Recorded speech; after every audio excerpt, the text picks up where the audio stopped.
Didn't you ever want to have an unlimited number of vintage metal Marauders? This is my favorite Marauder. Why? Because it's my Battledroids Marauder. Sure, it's beat up, it's missing some parts, and its paint job needs an improvement. But I'm kind of afraid to touch it. You know why? Well, one of its arms is about to fall off.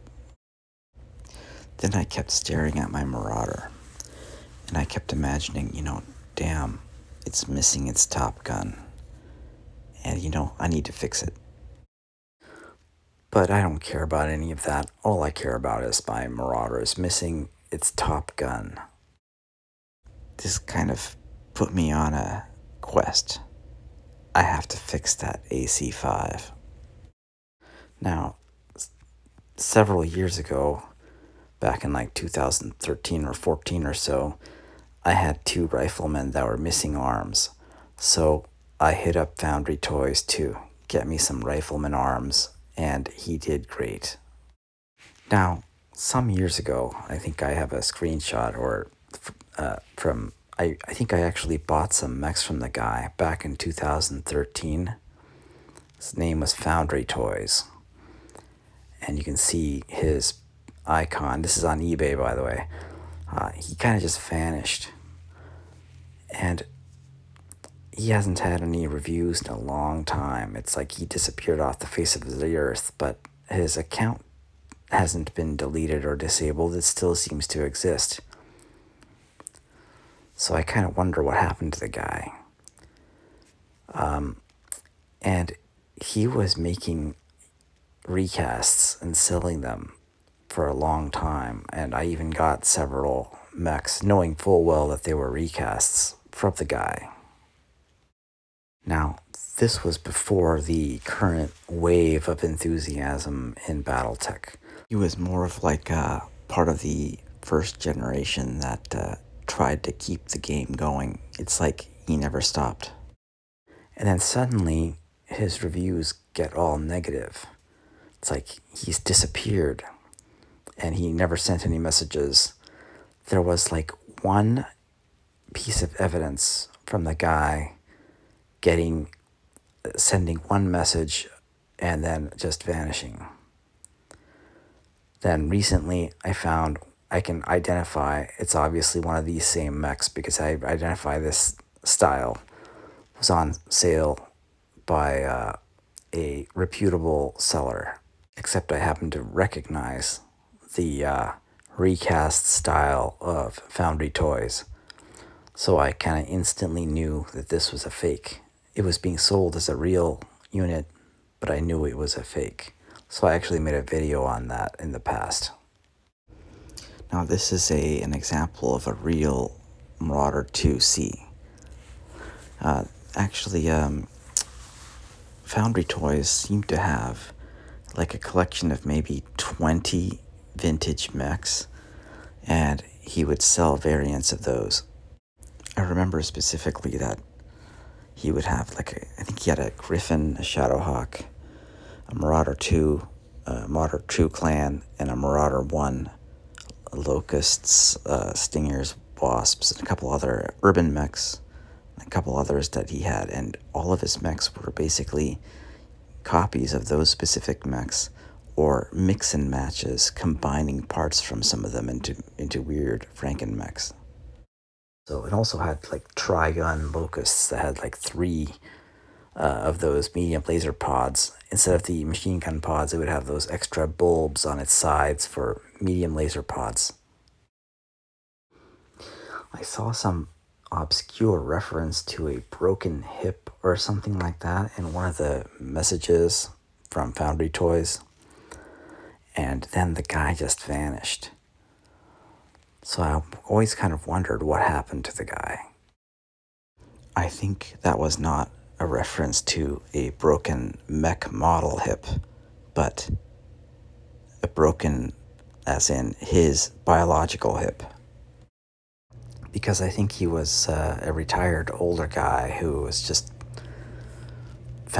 doing foundry work as a hobby to try to keep Battletech going. by trying to replace broken parts and create new mechs. And 3D printing didn't really function or exist yet, really. I suspect that he may have actually died in the middle of his foundry work. So, because I don't really know what happened, I'm just gonna make up a story. I think Foundrytoys made the ultimate sacrifice to try to keep the game going. He's a hero. We should remember him as a hero. Now, Foundrytoys pumped out a lot of mechs and a lot of Marauders and flooded eBay with them. And there's still a lot of these Foundrytoys fakes going on around, and I even own some of them myself, and I recognize them easily. But Foundrytoys disappeared, so I started thinking, I wonder if I can do it myself. So I got myself some reloading lead and some reloading kits and equipment, and started kind of melting and making my own parts to see if I could build a Marauder from metal. I'm now going to test the theory that all you need is a stovetop and a piece of rubber to make a Marauder.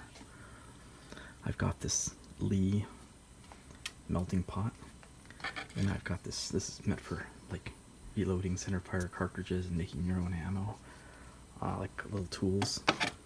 So I'm going to use these things to try to build a lead Marauder from scratch using these resin molds that I made. First, I'll have to plug in the reloading pot, turn it up. This will take a while to warm up. Okay, the metal is starting to melt. This is basically some sort of ranged lead that I bought from eBay. It may be alloyed with who knows what, so it may not be very pure. I'm gonna put on this face shield so I don't blind myself with some splatter, just in case.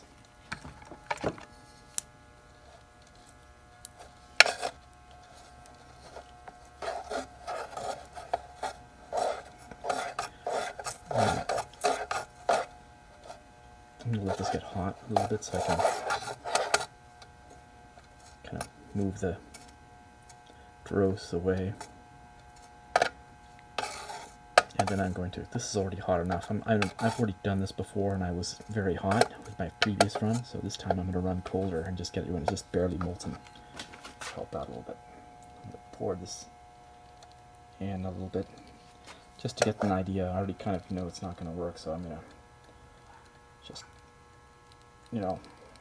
maybe if I start colder, it'll be less distorted when it cools. This is all on a silicone tray, so it won't melt. But I can see some smoke coming out, probably some of the dross or some resin from near the mold, because I've used this for resin mechs before. Made a resin Marauder, which I'll show soon. I'll let that cool down for a while.